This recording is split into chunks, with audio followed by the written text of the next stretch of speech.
Welcome to the Love of the Star podcast. I'm Bobby Belt, Dallas Cowboys insider for 105 through the Fan in Dallas, joined as always by former Super Bowl winning NFL scout Brian Broaddus. He is now the co-host of the G-Bag Nation, 2 to 7 p.m. Central, Monday through Friday on 105 through the Fan.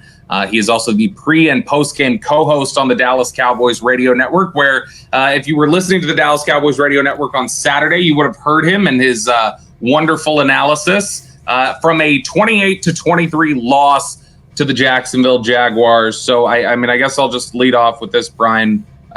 Convince me why this team isn't going to go 0-17 based off of what we saw, the other night. Yeah, I tell you what, doom and gloom, here we go. The best thing about this game was, other than Malik Jefferson, it appears they got through it without any type of injuries. We'll see how Malik is, as the team is now back in Oxnard. They're not going to have a practice on Monday. I think it's more what they call it a regeneration day. Did I use the right term there? And so that was actually a tough trip, talking to some folks that were involved. With the way team probably should have come in on a Thursday instead of a Friday like they did, and then have the ability to kind of get through some things. But they got through it. Again, Malik Jefferson, really the only thing with the foot injury that we need to kind of keep an eye on.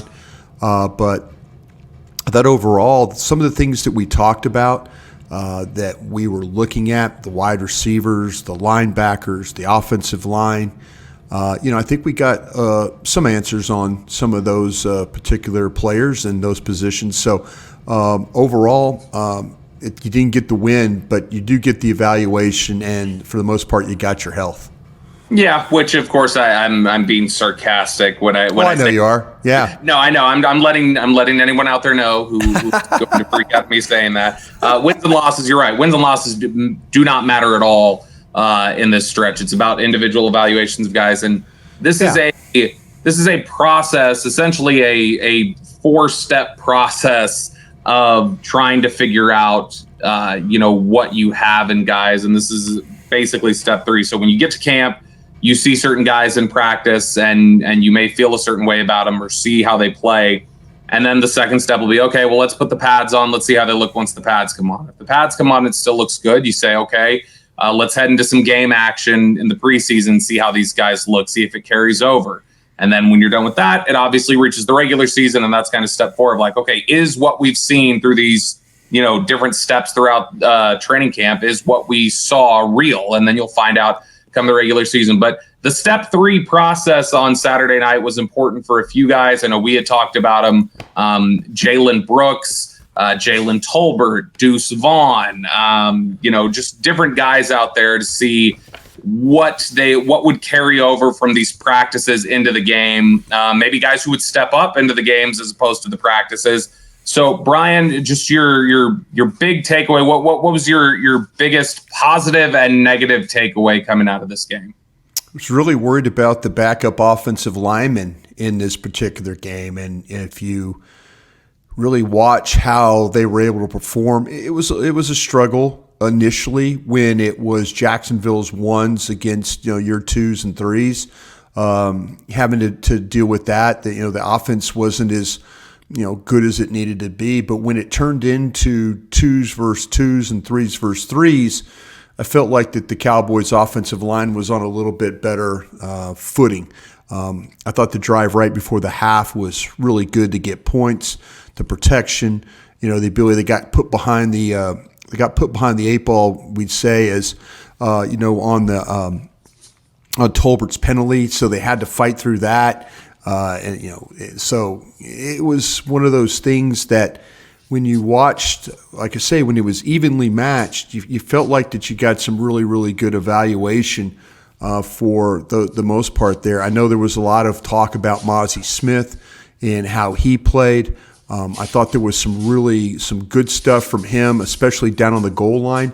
There were some things down there where he was able to play with some power, getting rid of some guys, making some plays. So that was a positive in that light. But again, there's some times where he's a little slow off the ball. He tends to play a little high, And, I think that's part of him having to learn how to play. So I don't think it's anything where you're just completely throwing in the towel after one game and saying, oh, this guy can't do this or can't do that.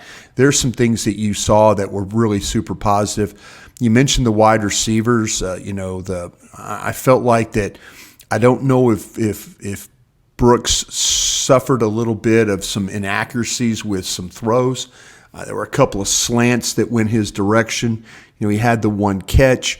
But if you look on the other end of things, we saw something play from Turpin on that drive before half.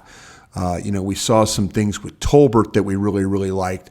The linebackers, I thought, played as a position, as a group, the best of the lot. And so that was positive in that light. I think the missed extra point in the kicking game, that's kind of what got Brett Maher fired, was his inability to make extra point. The other extra points were made, a field goal was made. I'm not saying that there should be full-on panic, but, man, 33-yard field goal, pick your hash, left, right, middle. You got to find a way to make those. So, that's something that you kind of was hopeful that it would just kind of go through and everything would be fine and all the operation would be clean. The turnovers were clearly an issue because it hurt them with opportunities, to potentially get points. But overall, like I said, I feel like there was a lot of positive to go with. I was glad to see Simi Fehoko have an opportunity to kind of rally back and make some plays when given the opportunity. And, I think the more competition that you have at that position, the tight end position is another one where it appears there's going to be. I'll say something real quick, Bobby. I know I'm talking a long time right now. No, have at it. The floor is yours. But I know somebody out there will complain that I'm talking too much. I'll fight them for you. I will fist fight them for you, Ryan. Appreciate that. Had an interesting conversation with somebody not involved with the team, but a media member, and we were discussing about Hendershot, and is Hendershot doing enough to where he would be a guy that, is he a bubble guy when, people like to talk about McEwen and how do you get the number of tight ends? You're going to keep Hunter Lipke. These are all kind of things when you're thinking about numbers. But I had not thought about, a Peyton Hendershot being a guy that might be on the bubble for this team. Interesting. And so, hey, guys and gals out there, it's just thoughts. It's not, we're not sitting here trying to sabotage careers and stuff like that. But if you really, really, really dive in on things, is Peyton Hendershot a guy that could be susceptible to, somebody like Stevens having a more of a role? Could he be a guy, when you look at Ferguson, when you look at Schoonmaker, is Peyton Hendershot's roster spot something that might be in question going forward as we have two more preseason games? Yeah, that's an interesting one to think about because he struggled last year with the drops. I mean, that was something that definitely was a problem for him, in the back half of last year. And there were times where it's plagued him a little bit during training camp. I know there was an interception, I believe it was Eric Scott on one of the first OTA practices we went to. It was a drop from Peyton Hendershot that he was right there to pick it off. And Hendershot was a little, the word I keep using for it when talking about how the tight ends looked during the practices we were out there for in Oxnard is anonymous. Like a lot of the tight ends felt anonymous to me, and Hendershot was part of that. I remember somebody tweeted at me, I think the third padded practice, like, hey, how's Peyton Hendershot looking? And it was honestly kind of surprising to me. It was the first time I sat there and thought, oh, I have not one time noticed or thought about Peyton Hendershot while we've been out here. And it kind of made me take a step back and go, wow, that's interesting that he's maybe having a little bit of a down year. But I hadn't thought of it in the terms of maybe he could be a guy that's on the bubble. But yeah, if you've got some tight ends that could play really well, I mean, they do like Sean McEwen. They like Jake Ferguson, obviously, and they've drafted Luke Schoonmaker. So if one of these other guys happens to show a lot, you remember Peyton Hendershot last year was that undrafted free agent pushing guys potentially off of the roster. He's certainly not somebody who's, just above that or immune to that if somebody else comes up from behind and really doesn't. John Stevens yesterday had another good performance. That when we talk about, the practices to the padded practices to the preseason games to the regular season, Stevens is somebody who has now checked all of these boxes, including the preseason game now. So it's interesting you bring him up as a guy, Hendershot, that maybe that's somebody that we should be watching a little bit closer. In terms of the positives, because I agree with you, the offensive line was concerning for me. It was just as rough as you were maybe expecting. Jalen Brooks, it was tough to get an evaluation. I need to talk to some folks and figure out what their read on it is, maybe inside the building, because I felt like there were a couple times where Brooks was just his play. There was some bad quarterback play that maybe impacted him. Could have been he was not in the right spot on that one throw Will Grier threw to the sideline. Right. There are things that we have to check out. But in terms of the positives, how encouraged were you by what you saw from Jalen Tolbert? Because even on the offensive pass interference, which I thought was weak, even if you grant them that flag, I think you still saw, toughness, my ball mentality, catch radius, sideline awareness. You saw things on that play, that 30-yard reception that was wiped away. You saw things there that said, that's the guy. That's South Alabama Jalen Tolbert. That's who I saw on tape. No, I think that I'm glad you brought all those things up, because you're right. When you watch South Alabama tape, you saw the ability to adjust the football. You saw the body control. You saw the balance. You saw the swag. You saw all these things when you're dealing with a player like this. And, I get why there was some talk about drafting him in the second round of that particular draft. There's people that absolutely love this kid. And, if you look overall, they've given him a clear path. They didn't bring any real competition in. You could talk about Brooks in the seventh round, but they did not. I mean, if you remember Bobby during the draft shows leading up, Kyle and Aisha and me, Zach, we were all talking about maybe a wide receiver, at 26. Maybe they're going to, maybe one of these wide receivers are going to fall. And they never really entertained that I heard about. So they were giving him a clear path. I think that drive, to me, was one of those. I think it was the sigh of relief drive, if you want to be honest about it. The way that he was able, that's a 2-minute drive. They're not changing out personnel a bunch. The wide receivers are having to run. They're basically running 40-yard dashes, to try and get open, and with not a lot of time, not a lot of rest in between plays. And so for him to go out there and finish that one off, really nice design. I mean, we didn't see a whole lot of scheme, creativity, but man, that was a good route, good design. The ability to draw the safety away, to open up the middle of the field, and for him to run the route at the right depth and then plant and then get back inside. And then, with Will Grier to make the throw, I think that was a very, very key moment for him, because he had to show some toughness of running continuously. He had to finish. He had to run a good route. These are all things that, you got to feel like a little bit of the weight of the world has been lifted off him, because there's a lot of folks in, Cowboys Nation that have called him a bust. There are a lot of people that have been very critical of him, and he had to live with that really the whole year, and then he had to live with it the whole off season. And it just shows you that the Cowboys, the front office, they had faith in him, that he could get it done, and the coaches had the faith that he could make the play when he needed to make the play.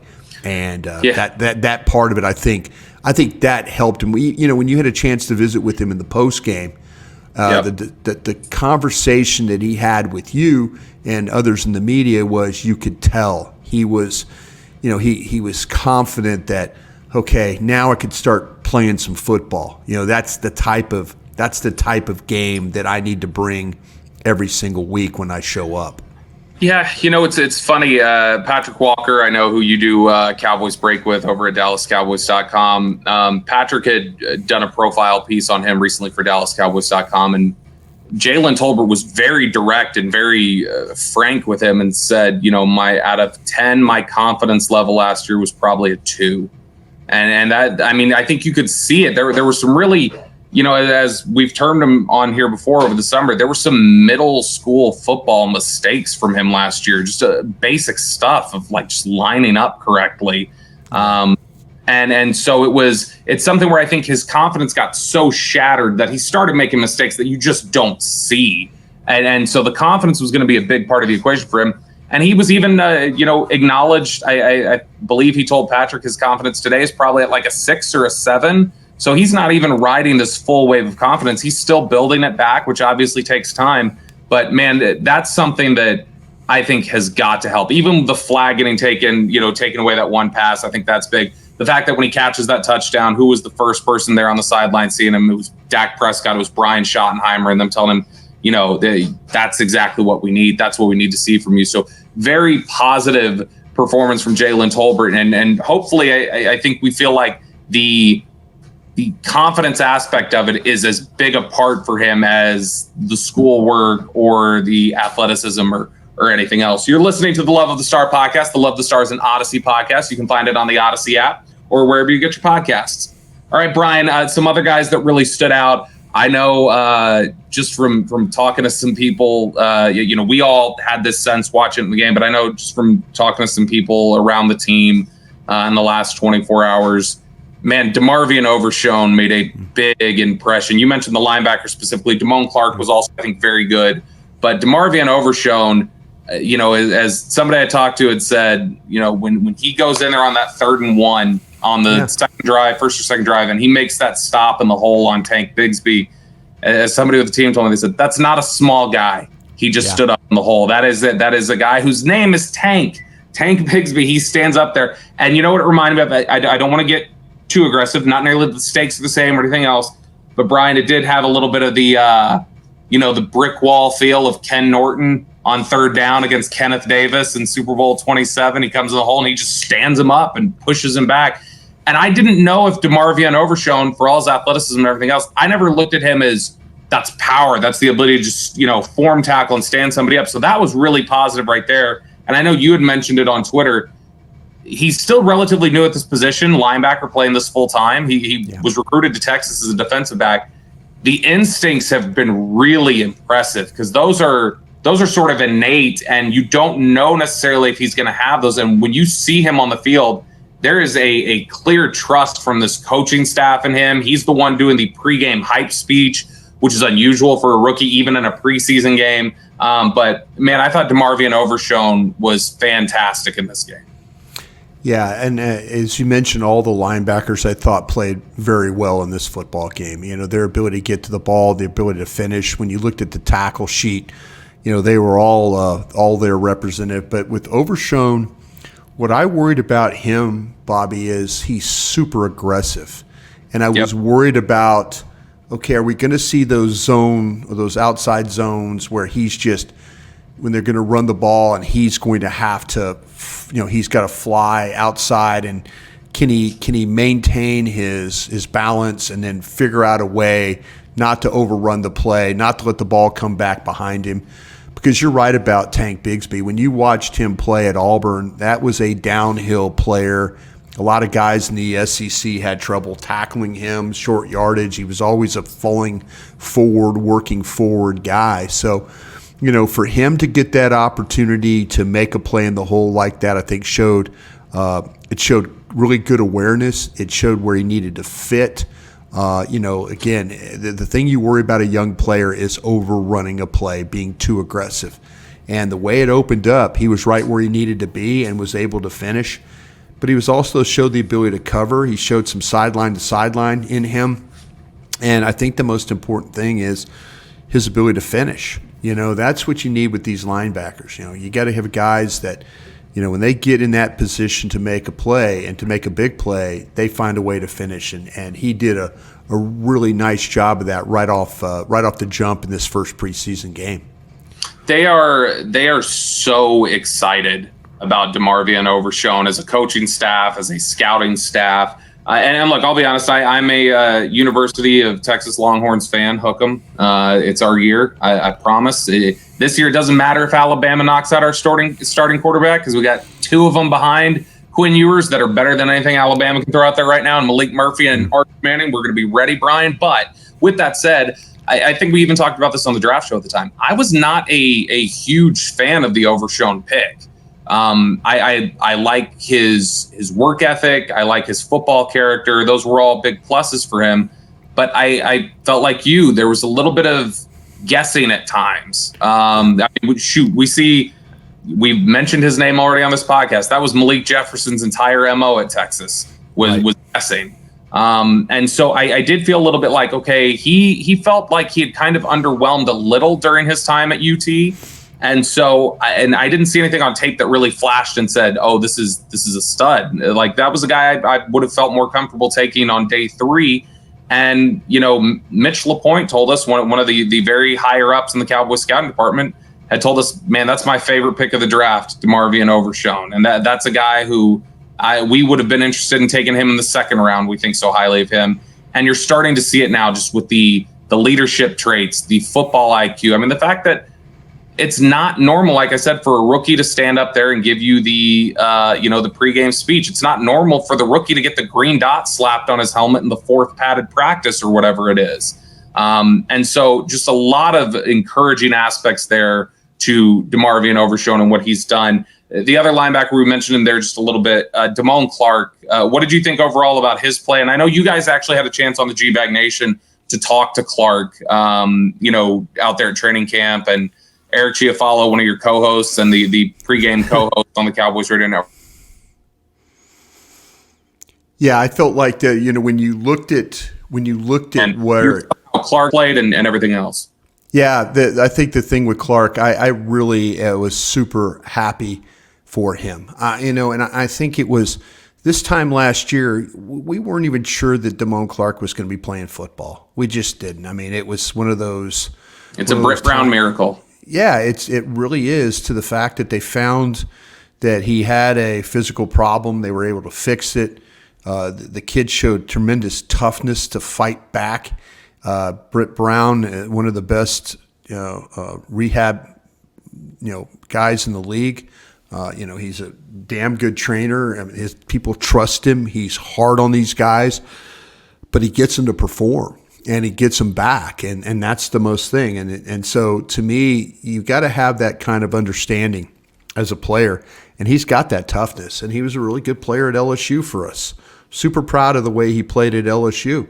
And so, for him to, last year when he was on the field, I felt like that Leighton Vander Esch really helped him as much as he could. There were some learning curve issues that he had to deal with. But you watch him now, they totally are on board with just putting him out there and letting him go. It used to be if he didn't have Leighton, he was kind of a confused player. He might not have reacted in a quick enough manner. With Anthony Barr, I didn't think he was as good because, Leighton was helping him along, but you don't see that as much. You don't see him. I mean, it got to the point now where we're watching practice and they've been working with Leighton Vander Esch as an edge. Leighton has gone down and worked with defensive line on pass rush stuff. So that just tells me that if they're going to use Leighton Vander Esch as a down rush or a potential edge in some situations, that Damone Clark is one of these guys that's going to have to play the linebacker role. He's going to have to be with the other the safety nickel linebacker guys, and he's going to have to handle that responsibility. And he got put in some situations yesterday too, dealing with the run, sideline to sideline stuff, having to find a way to get these. I think Jacksonville's got a good group of backs when it comes to running the ball. I mean, there was no slouches when they were handing the ball to guys, and the Cowboy linebackers were getting in position to make plays. But, he got thrown in some coverage things too. I mean, now, I will say this. The interception that Wanye Thomas had, he was having to carry a guy. There was some separation there. You could see a little bit of some separation. He got caught in a coverage situation where he was having to chase, but fortunately, Trevor Lawrence tried to make a play, and then, Wanye Thomas was there. But For the most part, though, everything that he was put in or asked to do, I felt like that he was on top of what needed to be done, and that is so much of a different way of playing is maybe what we saw last year when he was really kind of not unsure. He was playing unsure, without Van Der Esch in there. Now with Van Der Esch not with him, you've seen him. He's learned a lot in this last year. Yeah, I think that's, incredibly encouraging right there, and especially because honestly, linebacker depth has been something that I think we've had a sneaky concern about, heading into this camp. And so for you to see Overshown and Clark do what they did, and you already know what you have in Parsons, and when he's healthy, you know what you have in Leighton Van Der Esch, I think that was incredibly encouraging. Two other quick players I want to touch on before we jump into the mailbag here, Brian. Obviously, the star of the night, the star of the game, Deuce Vaughn. Put on display the shiftiness, the elusiveness. You saw the pass catching ability. I mean, with a better throw from Will Grier, he walks into the end zone on that Texas route.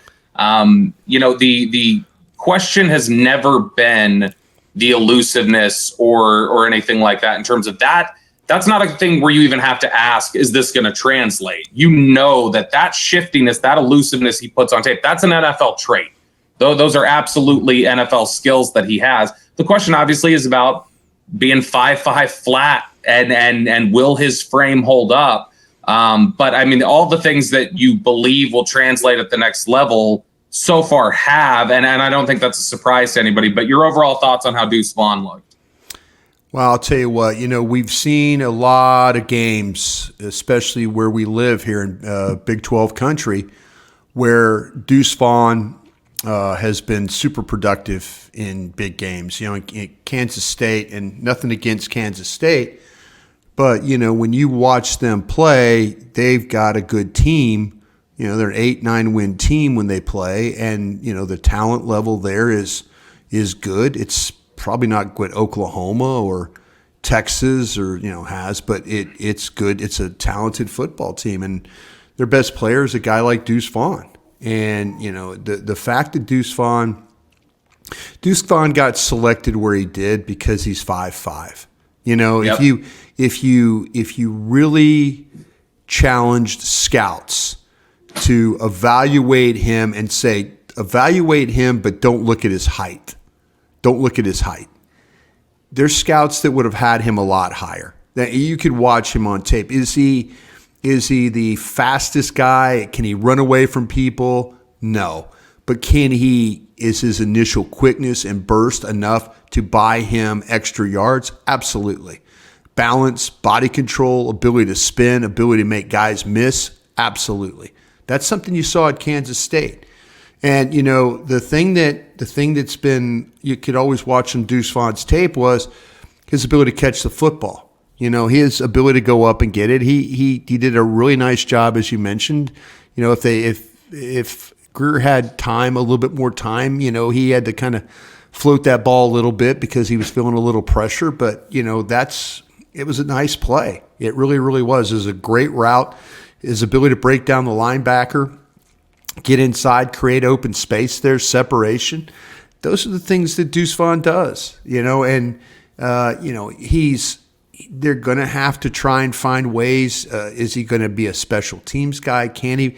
I think, and I've said this a bunch, Bobby, I said it yesterday on the pregame show and a little bit on the postgame show, I think.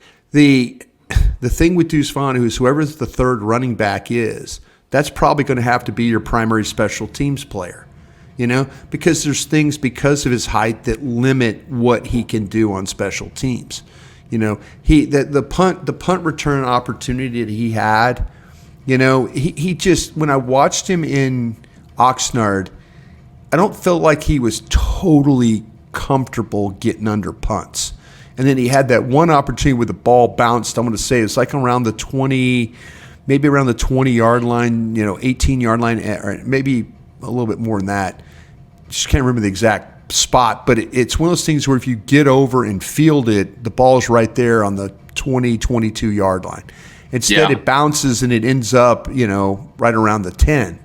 That's just, and if the ball's going over there, I mean, the one thing he's got to learn to do is just He's got to run, get himself set up, and then make that catch. I'm sure it's something he would like to have back. He probably didn't want to, after they'd had some problems on that, on that punt return before where they fumbled, he probably didn't want to give up another play, But I just feel like, though, his value to this team will be offensively to create opportunities, the swings, the Texas routes, the screens, things like that. They will figure out ways to use him where he, and I don't think the fact that he played late in that game, second half, I don't care who he's playing against. You can play him against the ones, you can play him against the threes. It doesn't matter. This guy's going to find a way to make plays. He's a football player. That's really what he is.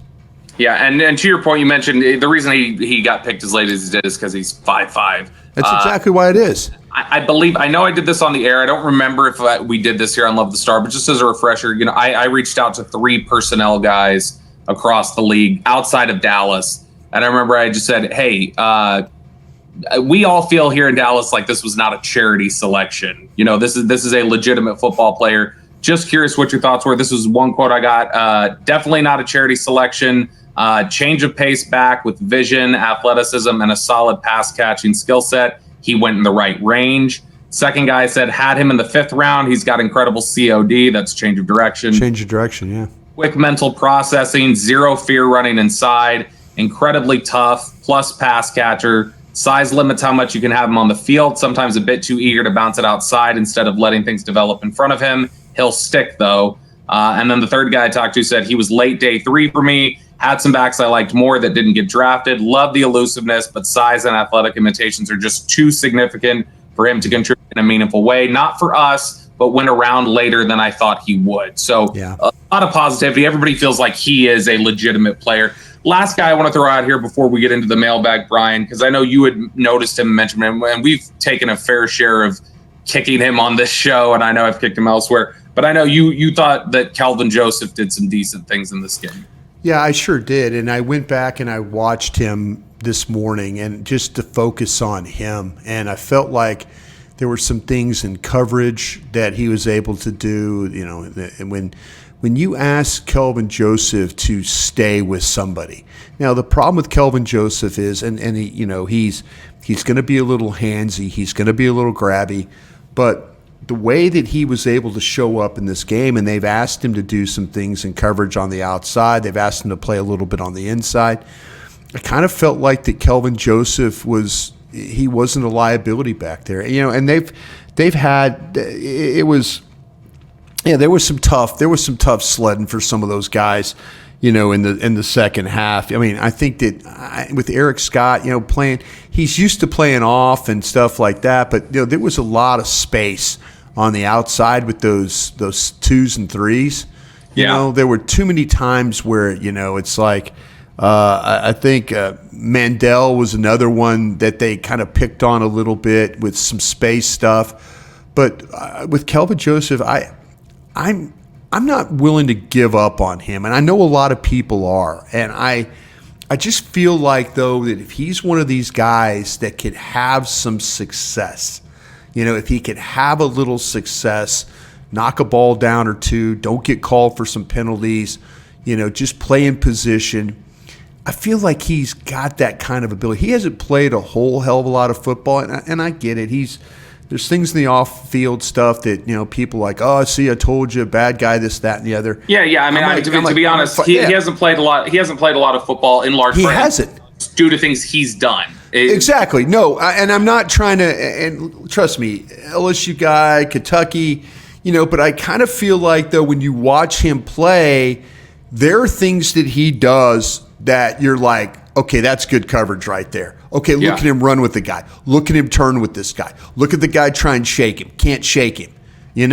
I just feel like, though, to me, I'd put him out there and just keep playing him. You got 2 more preseason games. Find out really what this guy is all about.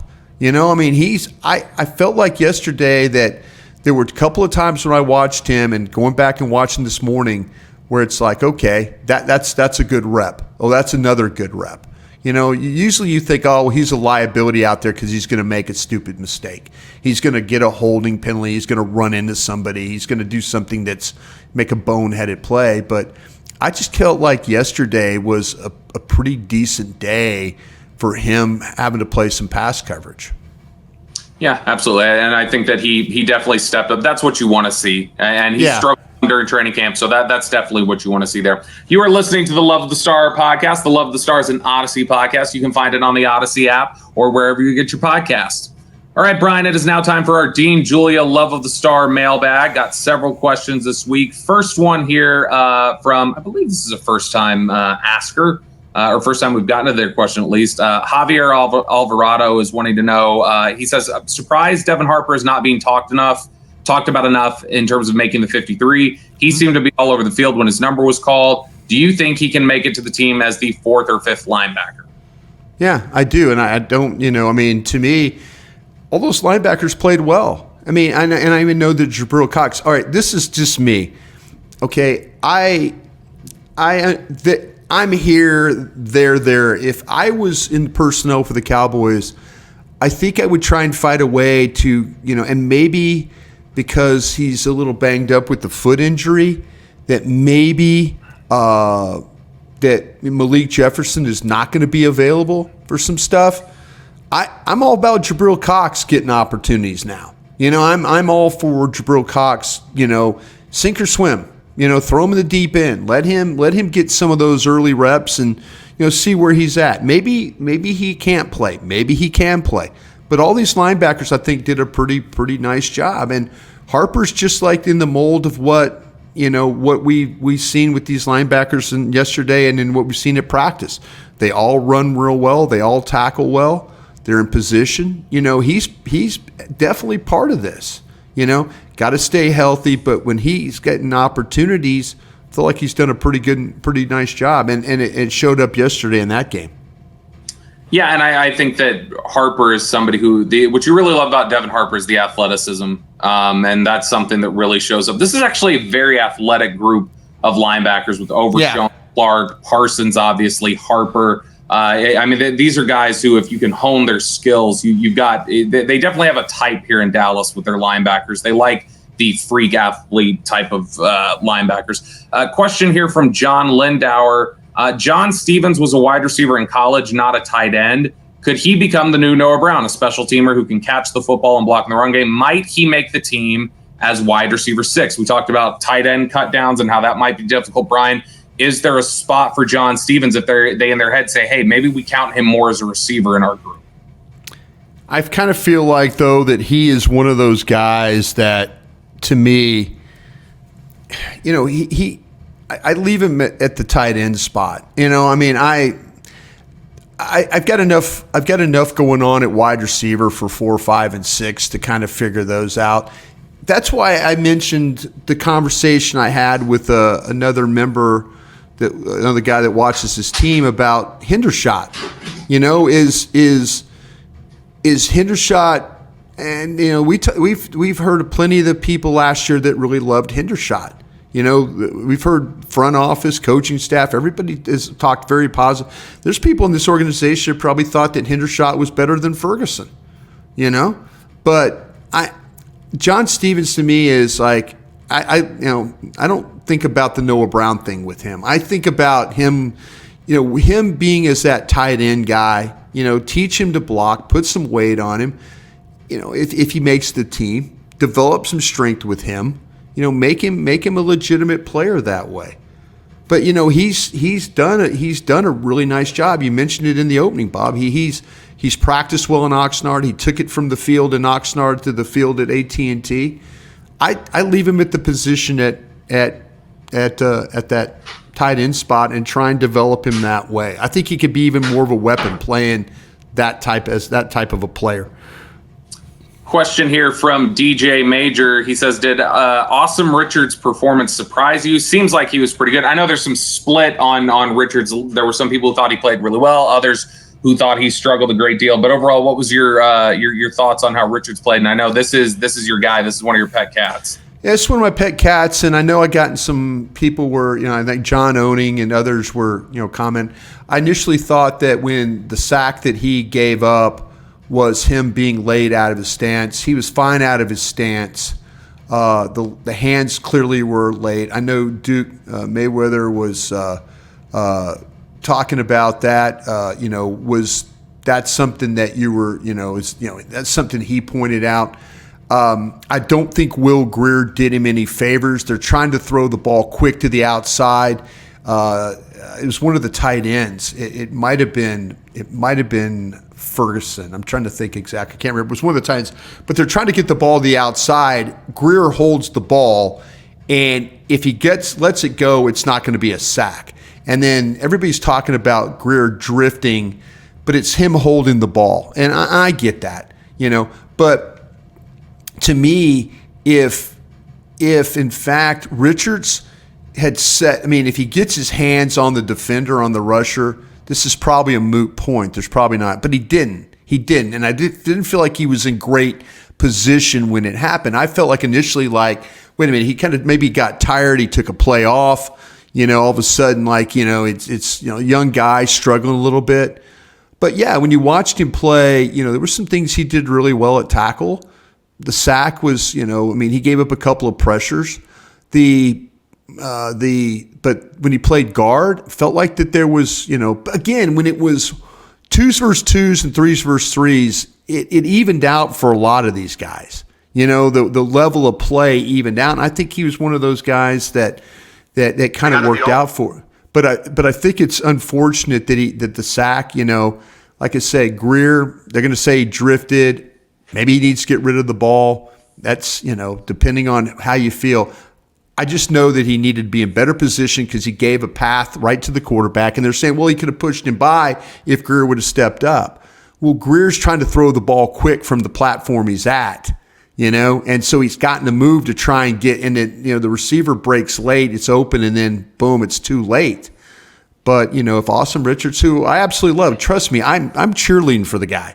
I'm the guy that thinks that, if one day he could potentially be your right tackle if they don't sign Terrence Steele. Loved him in North Carolina. Told Will McClay I love the pick. Will told me he's needs to get stronger, But this guy is a really, really good athlete. I'm not trying to hate on the kid at all.